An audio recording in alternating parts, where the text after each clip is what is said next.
হাসরবাসী কাঁদবে, সবাই কাঁদবে, আসবে। চলো আজকে আমার আপনজনকে, সবাই বলবে চলো আদর নবীর কাছে যাই। আদর নবীর কাছে যাবেন। আব্বা আপনি আমার জীবিত হন, হাওয়া আমার মা হয়। আজকে আমার সুপারিশ অধিকার হয়ে আল্লাহ দরবারে নোটিশ করো, আমরা হাসরের জমিনে সহ্য করতে পারি না। আজকে আমার পক্ষ হয়ে আল্লাহ দরবারে সুপারিশের দরখাস্ত দাও। ওই দিন আদম নবীর কাছে যাবে, আদম নবী বলবে ব্যথা রে, আজকে আমি আল্লাহ দরবারে যেতে পারবো না। কেন? এই ব্যথা, আল্লাহ আমাকে সর্বপ্রথম আদম নবী বানাইতে, আমি অপরাধ করেছি, অন্যায় করেছি। আল্লাহ বলছে আদম রে জান্নাতে যাবা, গন্ধম খাবা না, গন্ধম ফল খাওয়া না। শয়তানে ধোঁকায় পড়ি আমরা দুই স্বামী স্ত্রী আদম হয়া, আদম হাওয়া খায়া গন্ধম ফল খেয়েছিলাম। তার বিনিময় 350 বছর কান্দার পরে আল্লাহ আমাকে একটু ক্ষমা করে দিয়েছে। এই হাসরবাসী তারে আদম যদি আজকে আল্লাহ করে, আমি আদম আলাইহিস সালাম আমি তারই হিসাব দিতে পারবো না।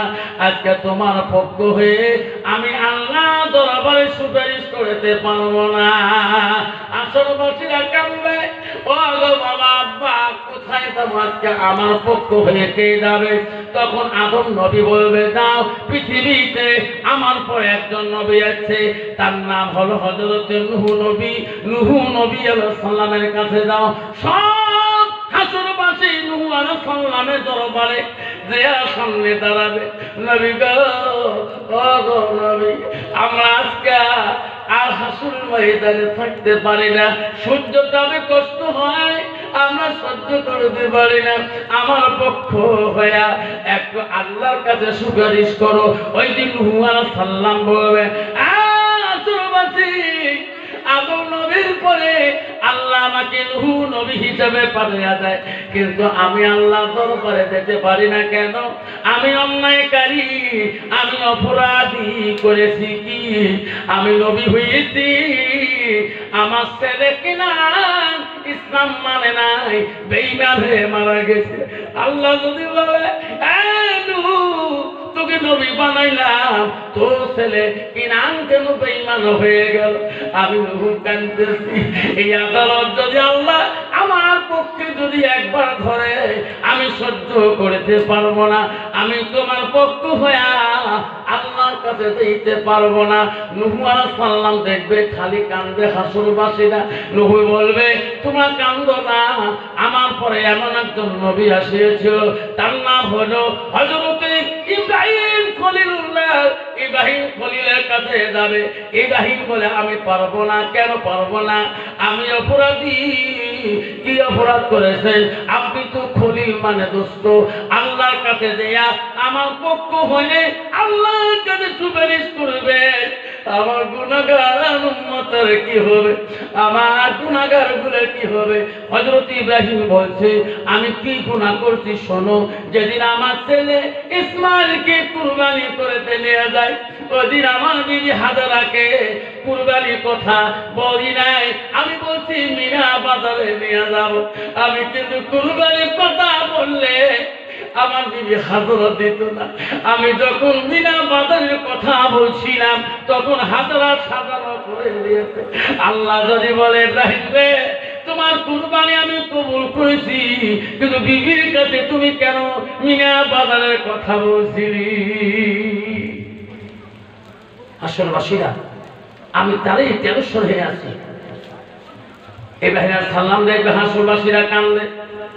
হাসরবাসী বললেন যা, কোথায় যাবো আমরা? আমরা কার কাছে যাই? আমার পরে একটা নবী আছে, আল্লাহ তার উপরে কোরআন নাযিল করেছে।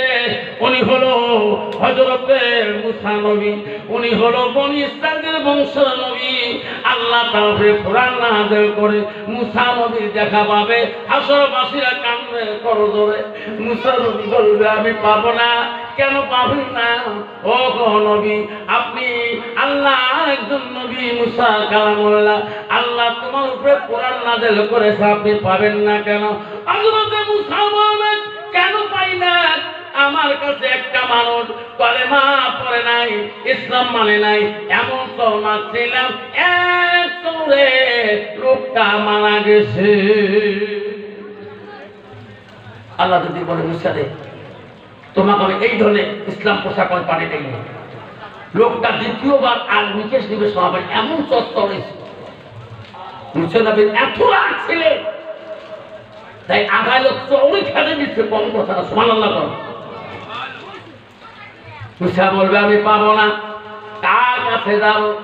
মুসা বলবে আমার পরে এমন একটা নবী এসেছে, জীবনে বাবার মুখ দেখে নাই, মার আদরে মানুষ হয়ে আল্লাহ আল্লাহ তাকে নবী বানিয়ে দিয়েছে। তাই হযরত ঈসা রুহুল্লাহ, হযরত ঈসা রুহুল্লাহ দরবারে যাবে।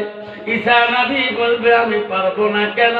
আল্লাহ আমাকে বাবা নবী বানিয়েছে, মা মরিয়মের পেটে আল্লাহ আমাকে করে দিয়েছে, কিন্তু কতগুলো মানুষ আমাকে যিশু খ্রিস্ট হিসেবে মানে, কেউ বলে আমি আল্লাহর বেটা, কত মানুষ বিভ্রান্ত হয়ে যায়। কিন্তু কিয়ামতের দিন আল্লাহ বলতে পারে, ঈসা রে তুমি থাকতে কেন তোমাকে এই বিভ্রান্ত দলটা হয়ে গেল?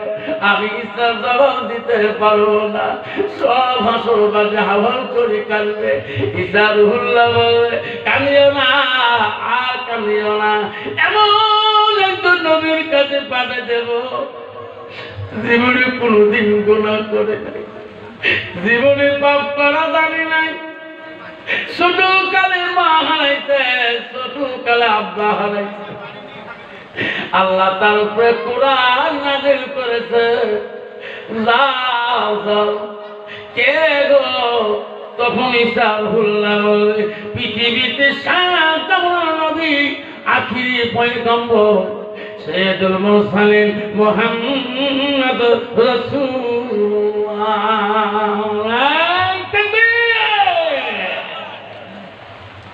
সব হাসরবাসী বিশ্ব নবী রাসূলুল্লাহর কাছে দাঁড়াইবে, আমার নবী না বলবে না, আমার নবী কিছুই বলবে না, আসরবাদের কান্দন দেখিয়ে বলবে, নবী বলবে তোরা কান্দো না, আমাকে অল্প সময় দাও, আমি মাবুদের দরবারে যাবো। আমার নবী যাবে সিদরাতুল মুনতাহা, কাবা কাউসিনে দিয়ে সিজদায় পড়ে কান্দে নবী। আমার নবীকে আল্লাহ বলল, গো নবী, পৃথিবীতে সব নবীদের হিসাব নেব আমি আল্লাহ, তোমার হিসাব নেব না। আজকে তুমি কোন দুঃখে কোন বেদনায় তুমি কান্দো, নবী গো বলো। ওই দিন নবী বলবে, বাবু তাইদের জমিনে কাফের বেঈমানরা আমাকে পাথর মারতে বলবে, আমার সর্বমুখ কালা করে দিয়েছে, তবু তোমার কাছে কিছুই চাই নাই। কাইদের জমিনে যত বেঈমানরা আমাকে কষ্ট দিয়েছে, তার বিনিময়ে কিছুই চাই নাই। আজকে আমি রাসূলুল্লাহ এই তায়েবের বিনিময় আমার শরীরের একটা করে কালো দাগের বিনিময়ে আমার গুনাহগার উম্মতকে তুমি মাফ করে দিবে। বন্ধুগণ আমার, নবীর ভালোবাসা কতটুক বন্ধুগণ শুনে রাখেন। নবী বলল, মাওলা তাইবের বিনিময় একটা করে কালো দাগের বিনিময় আমি আমার গুনাহগার উম্মতকে আমি তোমার কাছে আমি সুপারিশের অধিকার পাই। আল্লাহ বলেন, তারে নবী যা, তোমার মনোনীত উম্মতকে তুমি জান্নাতে যা, আমি আল্লাহ কোনদিন বাধা করব না। জোরে কোন সুবহানাল্লাহ।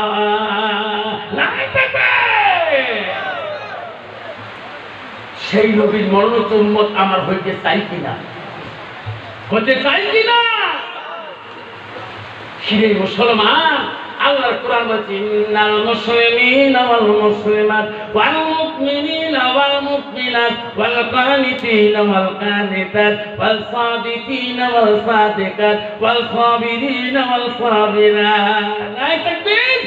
আল্লাহ বলছে ও মুমিন বান্দা, আমার বান্দিরা, ও আমার বিশ্বাসী বান্দা, আমার বান্দিরা, ও আমার আদেশকারী বান্দা, আমার বান্দিরা, আমার সবরকারী বান্দা, আমার বান্দিরা, ও আমার সত্যবাদী বান্দা, আমার বান্দিরা, ও মা বোনেরা, আম্মারা গো, আম্মারা, তুমি যদি জান্নাত যেতে চাও, মা তোমার 5টা কাজ দুনিয়ার জমিনে করতে হবে।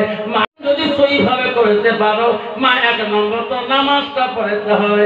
2 নম্বর, মা এই যে রমজান আসতেছে, ইংরেজি মাসের 2 তারিখে শনিবার, মা পাঁচাই রমজানের খানা খেতে হবে।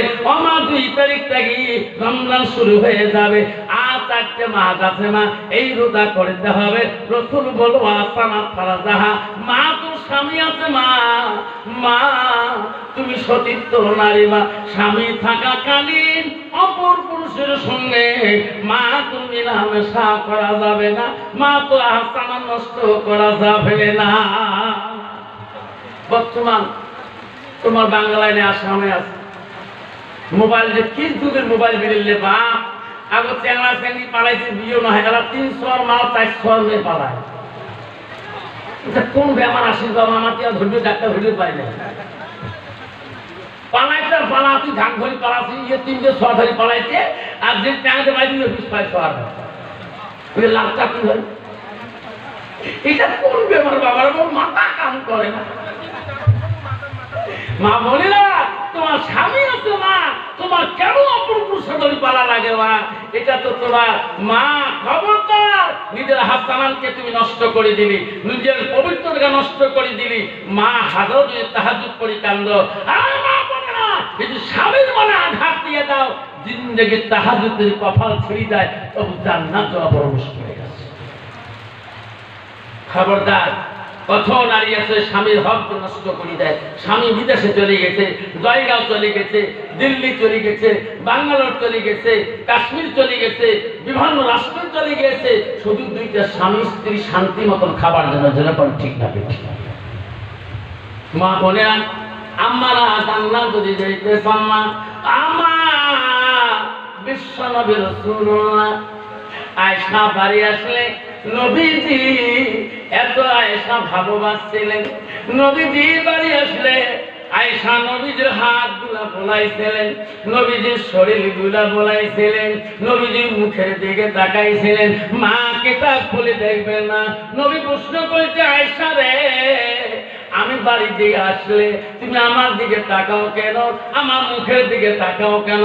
আয়েশা আম্মা বলছে, ও নবী গো, আপনার চেহারাটা দেখলে আমার আয়েশার কলিজা ঠান্ডা হয়ে যায়। তোমার চেহারাটা বলাইলে আমার আয়েশার কলিজাটা ঠান্ডা হয়ে যায়। যেরকম সুবহানাল্লাহ। কত বাবা, বর্তমান যুগের নারী কোনোদিন স্বামী বাড়ি গেলে হাত বোলা, ঠান্ডা না গরম, হাত বোলা আমার আছে, হাত তো ঝটকে পড়ে ফেলে দিবে না বেশি বুঝল। তাকে 800 মনে আছে এত কাল বৈদ্য কালারের পুঁটি, যে একটু স্বামী বলে বাড়িতে হাত বোলা হয়, এত গুণ, তা তুই হাত বোলাইস তো বোলার না। কত চুরিয়ালা আছে, কত হাত ধরে আছে না, কত চুরিয়ালা ফেরিয়ালা যদি সাইকেলের মধ্যে মাইক নিয়ে বেলায় চুরি চুরি পানির চুরিয়ালা গিরি খাবার খায়, ঠিক না বিঠি।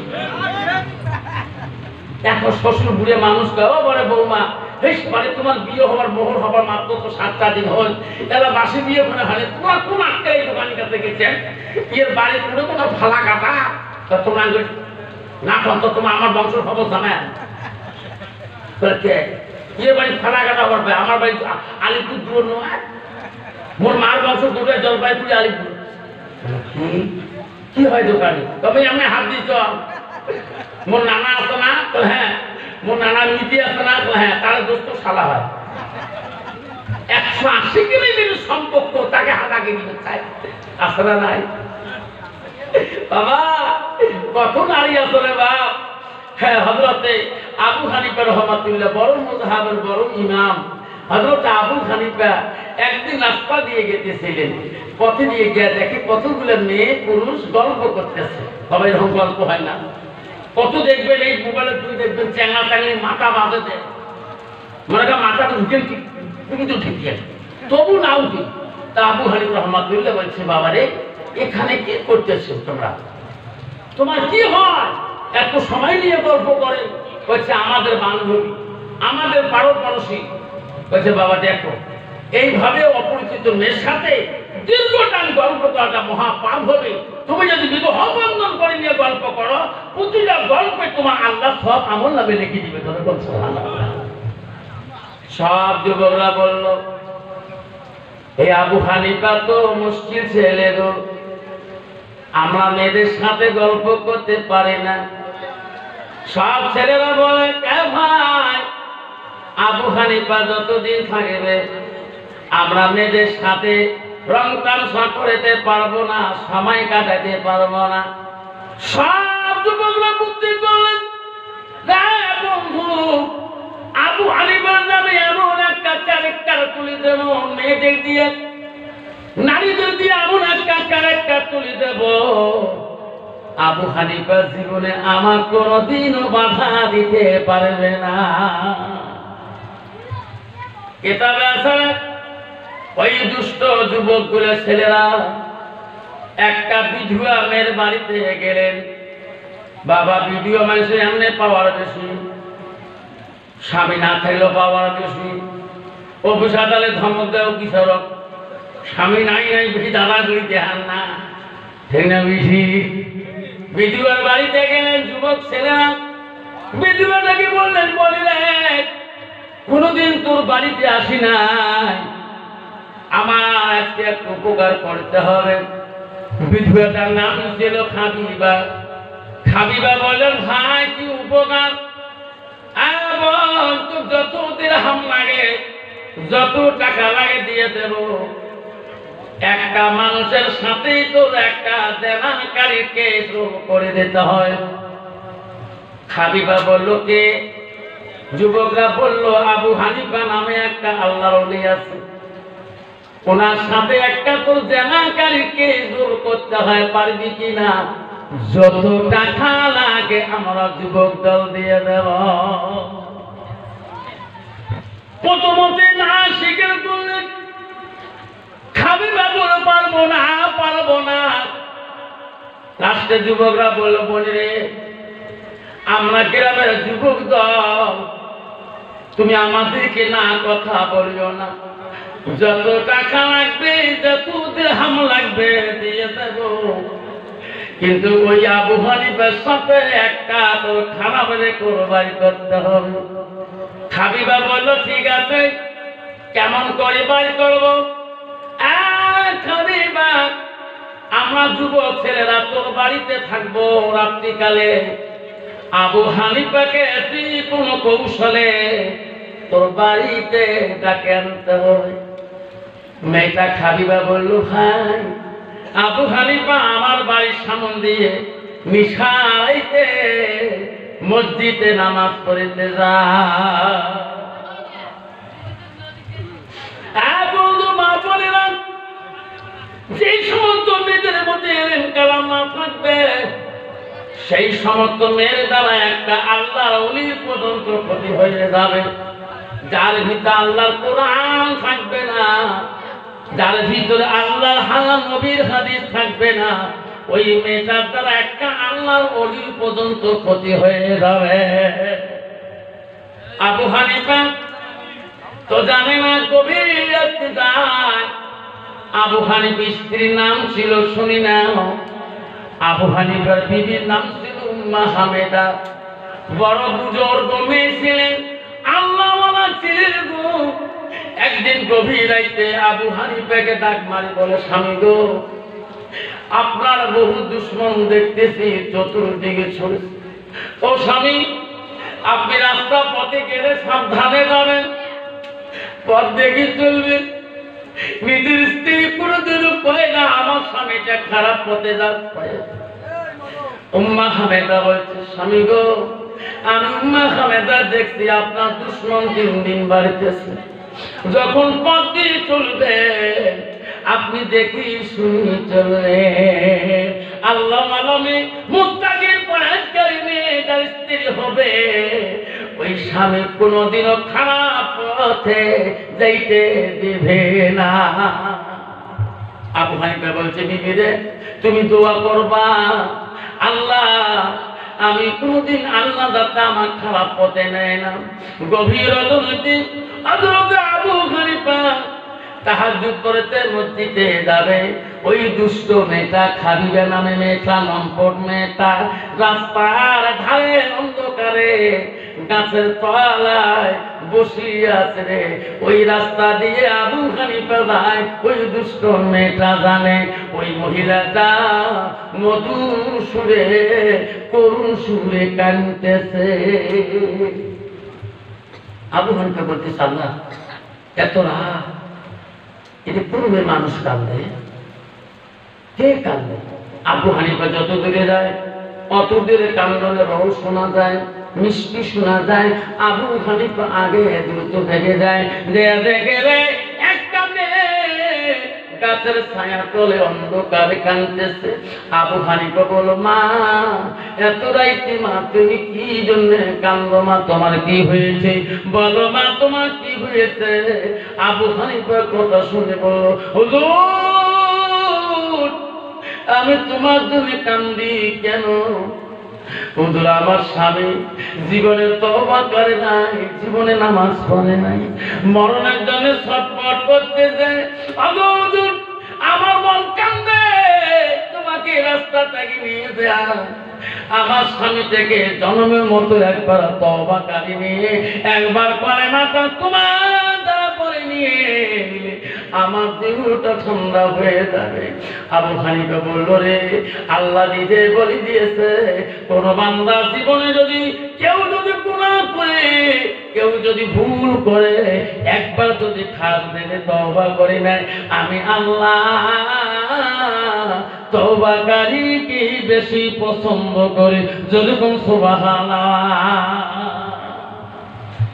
আবু হানিফা বলল, মা তোমার স্বামী কোথায়? আমার স্বামী বাড়িতে আছে। হুজুর চলো একটু দয়া করে আমার বাড়িতে চলো। আবু হানিফা বুঝতে পারে না এই মেয়েটা আমার সাথে বেইমানি করবে রে। আবু হানিফা বলল, আল্লাহ এনার স্বামী যদি একবার, মানবের স্বামী যদি একবার কলেমাটা পড়ে নিতে পারে, আল্লাহ তাহলে তো আল্লাহ তুমি রহমান, তুমি দয়ালু, তুমি ক্ষমা দিতেও পারো। আবু হানিফা মেয়েটার কান্না দেখে বলল, মা যাও মা, চলো তুমি আগে আগে যাও, আমি তোর পিছনে পিছনে যাই। মা তোমার স্বামীকে তওবা পড়ে দিয়ে কালেমাটা লিখেন দিয়ে মা আমি আসি, তাহাজ্জুদ করব। ও মা তারপরে ফজরের নামাজ পড়ে আমি বাড়ি দিয়ে চলে যাব। যে আবু হানিফা রাহমাতুল্লাহ জীবনে ইশার আযান দিয়ে ফজরের নামাজ পড়েছিল 52 বছর পর্যন্ত। জোরে কোন সুবহানাল্লাহ। ইশার আযানে, ইশার উজুবে ফজর পর্যন্ত নামাজ পড়ছেন 52 বছর। আমার বাবা উজু করি ফজর পরে, ইশার পরে আমারটা শেষ। আবু হানিফা রাহমাতুল্লাহ বাড়ি দিকে যাচ্ছেন, মহিলাটা মনে মনে একটা খালি কামানো রোল করিল হাসে মনে মনে মুস্কি মুস্কি। যুবক দলরা ওই বাড়িতে চতুর্দিকে মহিলাটা নাটি নিয়ে দাঁড়িয়ে তন্ত্রটা। যখন আবু হানিফা বাড়ির ভিতরে ঢুকলেন, মহিলাটাকে বলল, মা ঘরের ভিতরে বাতি লাগা, আমি তোমার স্বামীকে তওবা করে দিয়ে চলে যাব। ঘরের ভিতরে আসেন। বলছে, না আমি অন্ধকারে ঘরের ভিতরে যাব না, তোমার স্বামীকে আমি তওবা করাবো, তুমি মম লাগাও। মহিলাটা জানে আমি তো ফাঁকি দিয়েছি, ঘরে তো আমার স্বামী নাই, এখন কি করা যায়? দুষ্ট মহিলাটা বাতি না লাগায়, মম না লাগায় সোজা ঘরের ভিতরে চিৎকার দিয়ে বলল, ভাই রে কি আছেন, আমাকে বাঁচান, কোন দেশের মানুষ আমার বাড়িতে প্রবেশ করলো? ওই বেশমান, ওই দুষ্ট ছেলেগুলা সবাই জন্ম থেকে নাচি নিয়ে ওই খালিফার বাড়িতে ঢুকলেন। ঢুকিয়া আবু হানিফাকে হাতে হাতে ধরলেন। আবু হানিফাকে হাত ধরলেন। ও হুজুর, অপরাধীদের সাথে গল্প করা যায় না, গুনাহ হয়। আর দ্বিতীয় বাড়ি গভীর রাতে আসলে গুনাহ হয় না। আছে কোন রাস্তা? আছে কোন? হুজুর, অপরাধীদের সাথে গল্প করলে গুনাহ হয়ে যায়। আজকে বিধবার খাবিবার বাড়িতে আপনি এত রাতে আসছেন, আপনার কি গুনাহ হয় না? আবু হানিফা দুই চোখের পানি ছাড়ি দিয়ে কান্দে, জবাব দিতে পারে না, কথা বলতে পারে না। আবু হানিফা আল্লাহকে বললা, আমি কি অপরাধ করলাম, আমি কি গুনাহ করলাম আমাদের জীবনে, আজকে আমি কি জবাব দেব যুবকদের কাছে? আবু হানিফাকে সব যুবক না ওই হাতের মধ্যে টানি নিয়ে সবাই বলল, কেউ মারবেন না, অপমান করবেন না, আমার পরিবর্তে এমন মানুষের দ্বারাই এমন শাস্তি দেওয়াবো জন্মের মধ্যে আবু হানিফা আমার মতন যুবককে কোনোদিনও বারণ করতে পারবে না। কোথায় নিয়ে যাব? চলো আমরা বাদশাহ মনসুরের কাছে নিয়ে যাই। বাদশাহ মনসুর একবার যদি নারী নির্যাতন কেস পায়, আমার যুবকদের মতন সাক্ষী পায়, আবু হানিফাকে জমির মতো শাস্তি দিয়ে দেবে। গভীর রজনীতে, গভীর রাত্রে ওই দুষ্ট আবু হানিফাকে টানি টানি বাদশাহ মনসুরের বাড়ি নিয়ে যায়। বাদশাহ মনসুর বড় আল্লাহওয়ালা ছিলেন, মুত্তাকি ছিলেন, পরহেজগার ছিলেন। গভীর রজনীতে আবু হানিফাকে টানি নিয়ে গেছে। আবু হানিফা কান্দে। বাদশাহ দারোয়ানকে যুবকরা বলল, দারোয়ান, বাদশাহ কোথায়? বাদশাহ ঘুমাইছে। বাদশাকে জানতে তাড়াতাড়ি আমরা জানাকারী আসামি নিয়ে আসছি। বাদশাহ রাতারাতি বিচার করতে হবে। দারোয়ান বলে, মহারাজ, কেন এত রাতে ডাকছো কেন? আমার কতগুলো যুবক একটা জানাকারী আসামি নিয়ে আসছি, রাতারাতি আদালত করতে হয়। বাদশাহ বলছেন, দারোয়ান, তাড়াতাড়ি যা বলি দাও, ওই যুবকগুলোকে বলে দাও বাদশাহ মনসুর রাতে বিচার করে না, সাক্ষী প্রমাণ নিয়ে দিনের বেলা বিচার করবে। ওই আসামিটাকে আমার জেলখানায়, মনসুরের জেলখানার অভাব নাই, বাদশাহ মনসুরের জেলখানাতে বন্দিশালায় রাখিয়া দাও। আর বাদশাহ বলে, যে মেয়েটার সাথে জানা হয়েছিল ওই মেয়েটাকে আনি আলগা কোয়ার্টারে বন্দি রাখি দাও। আমি বাদশাহ মনসুর, আমি সকালবেলা 10-এর সময় আমি সত্যি প্রমাণ করব, তারপর আদালত করব। আমার কাছে মিথ্যা চলবে না, রাতে কোনো আদালত চলবে না। বাদশাহ আদেশ মতে ওই মন্ত্রী দারোয়ান ওই আবু হানিফাকে দিল গলে টানি টানি দিয়ে মহিলাটাকে টানি আনলেন। যুবকরা বললেন, ওই মহিলাটাকে যদি না নেন আসামি জেলখানায় ঢুকবে না। বাধ্য যুবকরা বলল, বলে রে তুমি থাকো জেলখানায়, রাখো, আদালত হবে, আমরা তো সাক্ষী আছে, তো টেনশন নাই, তুই তো কোনো সাক্ষী নাই। আবু হানিফা জেলের ভিতরে ঢুকলেন। মেয়েটা জেলখানায় একটা রুমে নিলেন। আবু হানিফা আল্লাহ দরবারে জেলখানার ভিতরে তাহাজ্জুদ নামাজ পড়ে। সুবহানাল্লাহ। তাহাজ্জুদের সময় হয়েছে। আবু হানিফা রাহমাতুল্লাহ বলে, আল্লাহ আমি তাহাজ্জুদ পড়তে মসজিদে, বাবু আমি তো জেলখানা কেন কাঁদু তামাক করি জানি না, কি অপরাধ করলাম মাওলা তো ভুলতে পারি না। নামাজ পড়বো বাদশা মনসুরের জেলখানায়, গভীর রজনী হয়ে গেল, আবু খলিফা শুরু করে জেলখানার ভিতরে তাহাজ্জুদ নামাজ পড়ে কান্দে দোয়া করে, আল্লাহ আমি কোনো অপরাধ করি নাই, আমি তো কোনো অপরাধী না আল্লাহ, আমি যাবো মসজিদ, আর মসজিদ তোমায় করলেন মসজিদ আল্লাহর ঘর, আল্লাহ আমি কেন জেলখানায় আসিলাম, আল্লাহ আমি কিছুই বুঝতে পারি না, আল্লাহ আমি অপরাধী যদি হই আল্লাহ তুমি আমার শাস্তি দিবা, আর তাই আমাকে বিনা অপরাধে এই লোকাবে বন্দী করলেন, আল্লাহ তুমি তার শাস্তি দেখাবা। ওই সময় ওই দুষ্ট মেয়েটা আবু হানিফা দুই চোখের পানে কান্দন শুনতেছে, দুষ্ট মেয়েটা বলল আমাকে অভিশাপ দিও না গো হুজুর, আমি ধ্বংস হয়ে যাব, পয়সার লোভে পড়িয়ে আমি এই কর্ম করেছি গো হুজুর, আমাকে মাফ করে দাও, তোমার অভিশাপে আমি ধ্বংস হয়ে যাব। আবু হানিফা বলছে, দুষ্ট মেয়ে তুমি আমার কাছে ক্ষমা চাও, তুমি আমার কি বললি হলো কি, আমি তোমার ক্ষমা করে দিতে পারি, আমার একটা শর্ত মানতে হবে। আবু হানিফা বললেন, দুষ্ট মহিলা,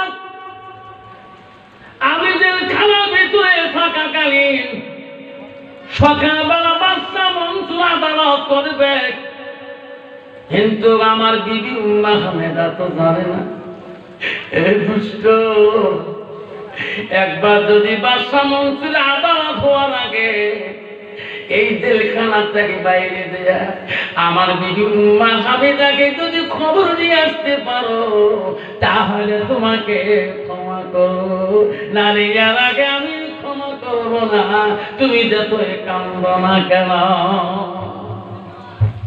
বাবা, যে আসামি জেলের ভিতরে যায় যতক্ষণ আদালত না হয় তখন তো বাবা অতক্ষণ পর্যন্ত কোন জেলদারগা ছাড়ি দেবে, আদালত হতে হবে। কিন্তু মা বলে শুনে রাখেন আম্মারা, ওই নারী যদি আল্লাহ বলা হতো, মুত্তাকিন হতো, পরহেজগারি হতো, ওই নারীর দ্বারা ইসলামের কোনো ক্ষতি হতো না। জনগণ ঠিক না ঠিক? এই জন্য আল্লাহ রাসূল বলল, তোরা ওই সমস্ত নারীকে তোরা বিয়ে করি নাও যে সমস্ত নারীর ভিতরে এক নম্বর গুণ আছে এলেম। আল্লাহ রাসূল বলল, চারটে গুণ দেখি নারী বিবাহ করতে হয়। রাসূল এক নম্বরে বলল, মেয়েটার ভিতরে এলেম আছে কিনা। রাসূল বলল, তালাবুল ইলমি ফরিজাতুন আলা কুল্লি মুসলিমিন মুসলিমাত, প্রত্যেকটা নর নারী এলেম শিক্ষা করাটা ফরজ আইন। আজকে মেয়েদের ভিতরে এলেম না থাকার দরুনে আজকে 300 মাল ছাড়িয়ে আজকে অপর একটা পুরুষ নিয়ে পালায়। আজকে যুবকটার ভিতরে এলেম না থাকার দরুনে নিজের এত সুন্দর স্ত্রী ছাড়িয়ে অপর একটা কালা মেয়ে নিয়ে পালায়। যেরকম ঠিক না ঠিক? ওই মেয়েটা কোরআন পড়া জানতো, ওই ছেলেটা কোরআন পড়া জানতো, আজকে ইসলামের এইরকম দুর্নীতি হতো না, ইসলাম কোনদিন ক্ষতি হতো না। আল্লাহ নিজে বলছে ইসলাম মানে হলো শান্তি। আল্লাহ নিজে বলছে, আমি আল্লাহ নিজে পছন্দ করেছি। আল্লাহ বলছে ইন্নাদ দীন ইনদাল্লাহুল ইসলাম, আমি আল্লাহ আমার পছন্দনীয় ধর্ম হলো ইসলাম। আজকে মুসলমান ইসলাম নিয়ে ছিনিমিনি করতেছে, যেরকম ঠিক না ঠিক? তাই না? ছেলে বাপ নামাজি, বাপ নামাজি, মা নামাজি, ছেলে মদ খায়। বাপ নামাজি, বেশা নামাজি, এক ভাই সুদ খায়। আছে না? কত নীতিতে এমনি নারীরা পাওয়ার বেশি। আসামের নারীরা ভাবে, তোমার তো বাংলায় নাই, আসামের নেমেরা ভাবতেছে, ইস আমাকে অরুণোদয় দেয় মাসে মাসে সরকার, হাই পাওয়ার। আসাম থেকে অরুণোদয় প্রতিটা মহিলা একটা হাত দেয়, ইস কি পাওয়ারে বেড়ারে বাবা। স্বামী অ্যাকাউন্ট না দে বানাই এমনি অ্যাকাউন্ট, খালি মাল গেলে গেলে গেলে অ্যাকাউন্ট নম্বরটি টাকা গেলে গেলে কত আছে না নাই? মা বোনেরা গো, শান্তি কেন নাহিরি দুনিয়ায় গজব কেন আসিল দুনিয়ায় আসামতে গজব আসলো হাজার হাজার মুমিন কাঁদল আসামতে গজব হইল হাজার হাজার মুমিন কাঁদল বিদিনের জাহালা মা বোনেরা গো শান্তি কেন নাই রে দুনিয়ায় গজব কেন আসিল দুনিয়ায় মেয়েরা বলে স্বাধীন হবে আর পুরুষের দরকার নাই মেয়েরা বলে স্বাধীন হবে আর পুরুষের দরকার নাই পুরুষ নিয়ে কি করিব নিজে কামাই নিজে খাই পুরুষ নিয়ে কি করিব নিজে কামাই নিজে খাই নিজের বাপকে বাপ বলে না নিজের বাপকে বাপ বলে না শ্বশুরকে যে আব্বা কয় মার কপালে ভাত জোটে না শাশুড়িকে আম্মা কয় আম্মা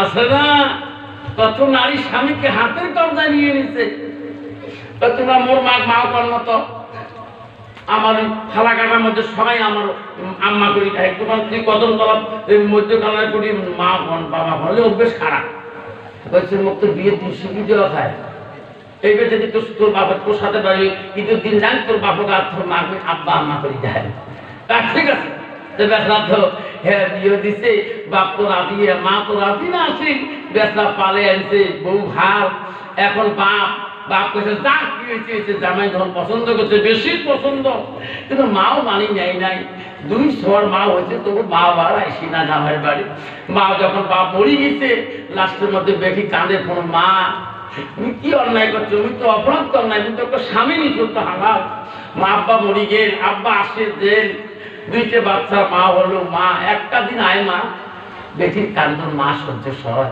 লাস্টে ঠিক আছে মা তাই আজকে দাঁড়ান হ্যাঁ আমার বাড়ি কি হোক লাস্টের স্বামী তো বাংলা সারা বাংলা শোনো কি হইল মোর মা কাঁদি কাঁদি আজকে রাজি করেছে জীবনে আসে নাই মোর মা বড় লোকের ছোঁয়া ছোট মাছ তো জীবন খায় না বড় ছাড়া তো কোনো বলাই না বাজার তাড়াতাড়ি গুন্ডিবাড়ি যাও বড় ছেলে মাছ নিয়ে এসে শ্বশুর কিছু বলবো তোমার মা কসমান বড় লোক মানে ছোট মাছ খায় না বড় মাছ খায় তো তোমার মার খবর জানেন তোমার তুই জানো মোর মার বংশ কত বড় গোড়া আলি মুসুরি বুড়ি না তো স্বামী তো পাগলা যেই গাড়ি নিচে একেবারে যে এই বড় একটা মাছ বই মাছ আনিকা ঝাপন কই ফেলে দিচ্ছে সব গরুর কাছে এই তোর মা আসে এই যে বই পাস কর শ্বশুর কিছু রে এই বেটা তো বোনের পক্ষে রে বাপটা মরি গেল মাছ খাইতে খাবার চাইতে চাইতে একটা দিন মাছ খাওয়াইলে আর শ্বশুরি একদিন দেখি আগতে মাছ আনি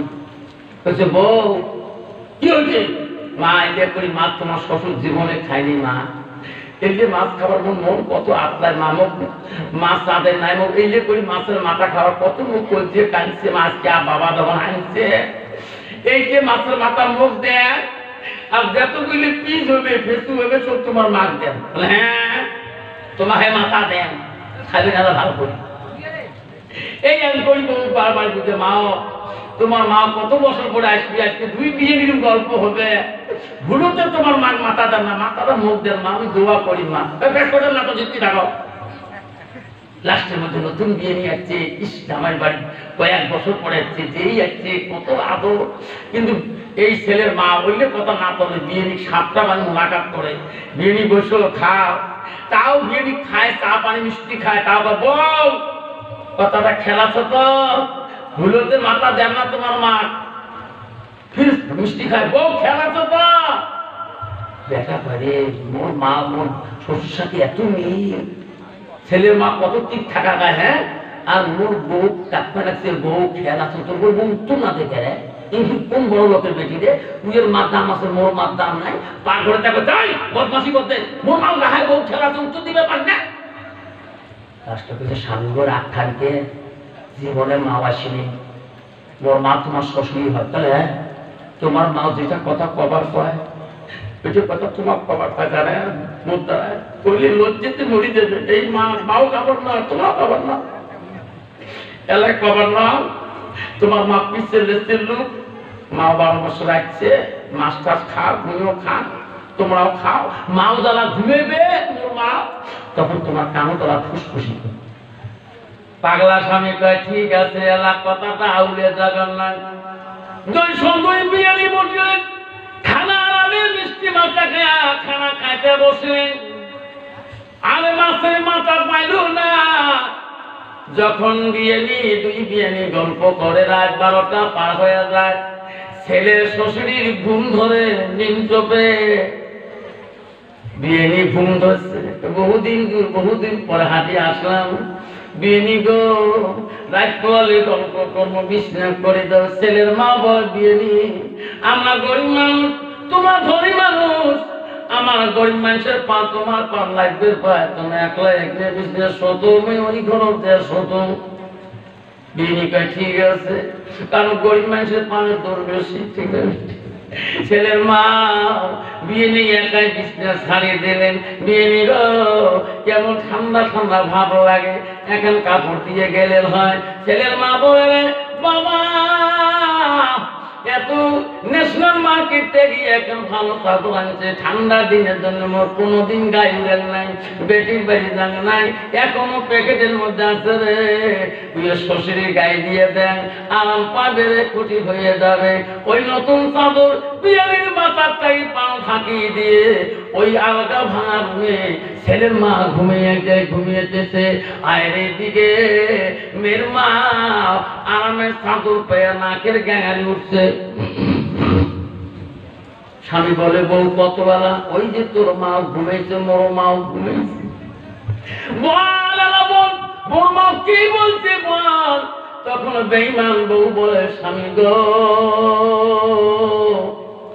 আপনি গ্রামের প্রধান, আপনি নেতা, আপনি গাঁও বুড়া, গ্রামের মানুষ তোমার সবাই সম্মান দেয়।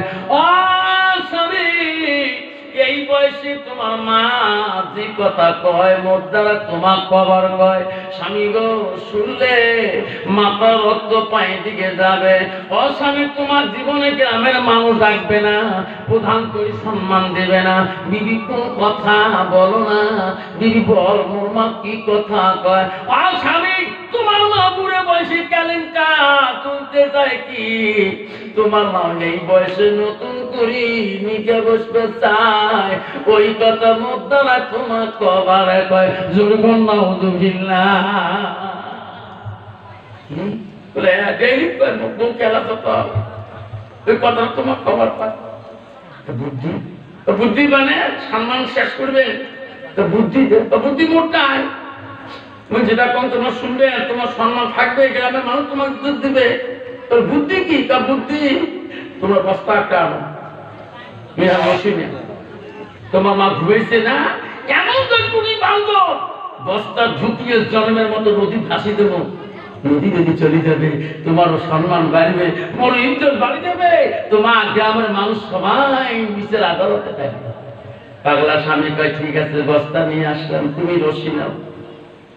পাগলা স্বামী যখন বস্তা নে বউ মুসুর মুসুর করে হাসে রে, বিবিরে ঘরের লাইট অফ করে দেব, আমি বস্তা ঢুকের সাথে রশি আনি দিলাম, এমন জোরে কাল্লায় বান্ধব চটপট করতে পারবে না। বেঈমান বিবিরে পাগলা স্বামী ওই ঘরে লাইট অফ করে দিয়া এমন ভাবে বস্তা ফস করে ধরলো, টুটিটা রসে দিয়ে বাঁধলো, পেকিং করিয়া গানার মধ্যে নিয়া মাথায় করে ভালো করে নিয়ে নদীর কিনারে যায়। বউ মুস্কি মুস্কি হাসে রে পাগলা স্বামী, যেটাই বলি সেটাই শুনি, যা জনমের মতন আজকে বিদায় দিয়ে দেয়। স্বামীকে যখন আগে যায় নদীর কিনারে দুইজন তুরাইতে মনে মনে বেঈমান বিবি বলে, স্বামী গো নদীতে ভাসি দেওয়া যাবে না, রাত পোয়ালে যদি ভাসি উঠে গ্রামের নেতারা বলবে কালকে তোর মা ভালো মানুষ দেখলাম, আজকে নদীতে কেন ভাসি গেল, সাক্ষী প্রমাণে ধরা পড়ে দাও। স্বামী গো জেলের ভাত তোমারও খাইতে হবে, মোরও খাইতে হবে, নদী ফেলে দেওয়া যাবে না, নদীতে কম পানি আছে। আর স্বামী এই নদী পার হলে এই বালুকা রাশির চর দেখা যায়, এই চরের বালুকাতে এমন জায়গা পুঁতি রাখবো দেশের মানুষ কেউ তোমার মার না, কেউ কবর খুঁজি পাইবে না। স্বামী যা করে, স্ত্রী যা বলে স্বামী তাই করে। নদী পার হলেন, নিয়ে যে বিশাল এক চর বালুকা রাশির ময়দানে নিয়ে যে খাল গর্ত করা শুরু করলেন। স্বামীরা গর্ত করি না, স্বামী গো এই খাল করেন। পাগলা স্বামী খাল করে বস্তার ভিতরে মাছ, বস্তাটা যখন খালের ভিতরে ফেলে দেয় ছটফট করে মারা যায় না, দবলি দিয়ে পারে না, ওই খালের মধ্যে মাটি ফেলে দেয়। মাটি দেওয়ার পরে কোন জায়গাকে বেশি দাঁড়ে কি করলাম, আমি আমার মাটাকে চিন্তাতে মাটি দিলাম। বাজার থেকে দেরি করে আসে, মা দেখায় আব্বা বাজারে দেরি করিস না রে, দেশের পরিস্থিতি ভালো না, এখন যদি বাড়ি যাই রে কি আমি আব্বা করি ডাকবে রে। বউ মুসকি মুসকি হাসে, স্বামী চোখের পানি ওখানে কান্দে। স্বামী বলে বিবি রে তোর কথা মতে আমার মাকে জানুনের বিদায় দিলাম। বিবি রে আজ থেকে আমার কে রে আদর করবে রে, ও বিবি কে আদর করবে? বেঈমান বিবি বলছে, স্বামী গো তোমার মা থেকে আমি 2 গুণ বেশি আদর করবো, বাড়িতে গেছো। বেঈমান বিবি মুস্কি হাসে রে, নদী পার হয় ছেলে পার হতে পারে না, কান্দে মা কোন স্তরের মাঝে তো পুঁতি আসলাম, বাড়িতে থেকে নিয়ে কাকড়া খাবো। ছেলে বাড়ির দিকে যায়, বিবি মুস্কি হাসে দিয়ে ঘরে দেয়া ঘুমায়। ছেলে আর ঘরতে ঘুমাইতে পারে না, হাইরে ঘরে যায় না, আগিনাতে কোঠায় রাতে কান্দে, মা মা করে কান্দে রে, সারা রাত ছেলে ঘুমাইতে পারে না। এই মাগামী জন্মের মধ্যে বিবির কথা মতে হারাইলাম। মা গো আজ থেকে আমি কাকে আম্মা করি ডাকবো গো? মা ছোট কালে আব্বা হারাচ্ছি, মা তোমার ভালোবাসা এত বড় হইলাম, আজকে বিবির কথা মতে মা তোর মায়া পরিত্যাগ করলাম। মা আমি কি ভুল করলাম, মা আমি কেমন করে এই বাড়িতে ঘুমাবো? ছেলে কান্দে রে, 2 চোখের পানি মারব সুন্দরী,